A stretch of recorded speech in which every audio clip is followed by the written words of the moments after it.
நண்பர்களே வணக்கம். எவ்வளவு கவனமா இருந்தாலும் சில குழப்பவாதிகள் நம்முடைய போக்கைய மாத்தி விட்டுறாங்க. குழப்பவாதி கிட்ட இருந்து எப்படி கவனமா இருக்கணும், இல்ல குழப்பவாதியினால எவ்வளவு பிரச்சனைகள் நமக்கு வருதுன்றத பத்தி சாதாரணமா இதுக்கான தீர்வு எல்லாம் பொதுவா கிடைக்கிறது. ஆனா வாசிப்பின் மூலமா ஒரு சின்ன ஒரு கதை ஒண்ணு படிச்சேன். நரி நடந்து வந்துகிட்டே இருக்கு. குறுக்க ஒரு பூரா ஒண்ணு போச்சு. நரி பூரா. நரி பூரானை பார்த்த உடனே, பூரானே நெல்லு. பூரா கடிச்சு, என்னப்பா திடீர்னு நெல்லுன்னு சொல்லி சொல்ற? எனக்கு ரொம்ப நாளா ஒரு சந்தேகம்.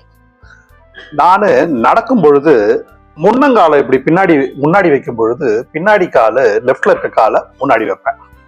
லெப்ட்ல இருக்கக்கூடிய முன்னாடி காலை வைக்கும் பொழுது பின்னாடி இருக்க காலை முன்னாடி வைப்பேன்.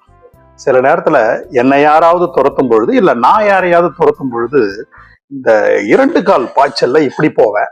சில நேரத்துல தாவி குதிக்கும் போது 4 காலுமே சேர்த்து கூட குதிப்பேன். எனக்கு இருக்கிறது 4 காலு. இந்த 4 கால்ல ஒவ்வொரு காலம் எப்படி எந்த நேரத்துல எப்படி பயன்படுத்தணும்னு எனக்கு தெரியுது. உனக்கு கிட்டத்தட்ட 100கணக்கான கால் இருக்கு. நீ பாட்டுக்கு நடந்து போற, வளைஞ்சு போற, மரத்து மேல ஏறுற, எங்கெங்கயோ போடுற, சந்துல போடுற, பொந்துல போடுற. அப்படி இருக்கும் பொழுது உன்னுடைய முதல் காலை நீ எடுத்து வைக்கும் பொழுது உன்னுடைய 38வது காலை முன்னாடி வைப்பியா பின்னாடி வைப்பியா? வலது பக்கம் இருக்கக்கூடிய 14வது காலை நீ முன்னாடி வைக்கும் பொழுது இடது பக்கமா இருக்கக்கூடிய 28வது காலை நீ முன்னாடி வைப்பியா பின்னாடி வைப்பியா அப்படின்னு சொல்லி ஒரு கேள்வியை கேட்டுச்சு. இது ஆக்சுவலா லாஜிக்கான ஒரு கொஸ்டின் தான். இந்த பூரானுக்கு இதை கேட்ட உடனே ஒரு ஸ்டன் ஆயிடுச்சு.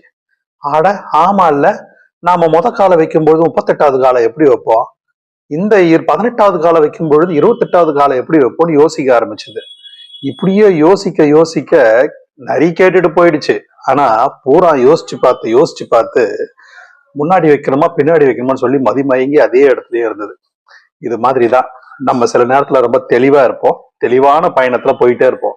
ஆனா இந்த குழப்பவாதிகள் ரொம்ப சாதாரண நம்மளை குழப்பிட்டு போயிடுவாங்க, நம்மளுடைய பயணமே தடைபட்டு போயிடும். அதனால இது மாதிரியான குழப்பவாதிகளுக்கு எப்பவுமே நீங்க இடம் கொடுத்துடாதீங்க என்பதை ஒரு கதை மூலமா நம்ம தெரிஞ்சுக்கிட்டேன்.